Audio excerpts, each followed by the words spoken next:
Kuvaat sä? Joo. Okei, ensimmäinen päivä huimalla, ensimmäinen aamu. Hyvin nukutun yön jälkeen. Piirteänä. Täällä Venäjällä Ottoa, me ollaan katsomassa musiikkiteatterin Harkkoja.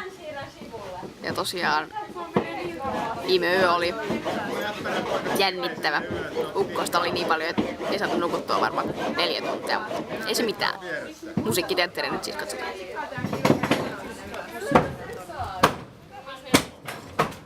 Tuotiin vähän kattoo, mikä meininki täällä bussilaiturilla on, mistä jengi purkautuu, kun täällä aikamoinen sähinä näyttää olevan. Ja jengi on pipoo ja tavaraa vielä enemmän. Mutta hyvältä näyttää. Pikkuhiljaa alkaa leiriläiset valumaan tänne ja kohta on kaikki, mitä niitä nyt oli, yli 2000 tyyppiä täällä.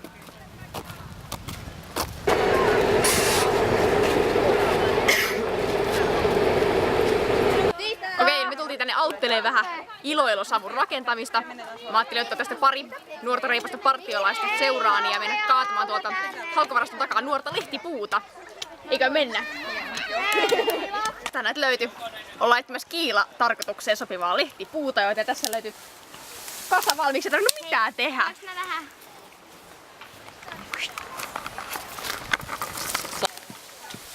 No niin, lähdetään roudaa.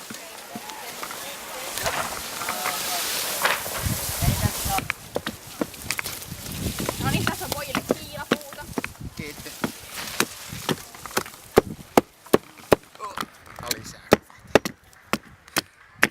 Hei! Ollaan saatu Ottokin viime mukaan. Stara. Mä just puhunkin, että kohta kaikki 2000 ihmistä on täällä jo. Ja huima alkaa. Niin. Siistii. Siistii! Mut ei tässä mitään, kato. Maanantai. On tänään. Leiri alkaa. Tästä tulee 9 päivää edessä huimaa olemista. kyllä nyt sinne kaikille sudenpelinnille ja seikkailijoille, jotka kotona ja innoissaan odottaa leirille lähtöä, niin terveisiä vaan ja tällaiselta tälle näyttää. Ja kivaa tulee olemaan, että me ollaan mukana koko leiriä, joten joo. Pysy kanavalla. Pysy kanavalla. No niin, nyt näytetään vähän millaista leirielämää täällä on. Joo.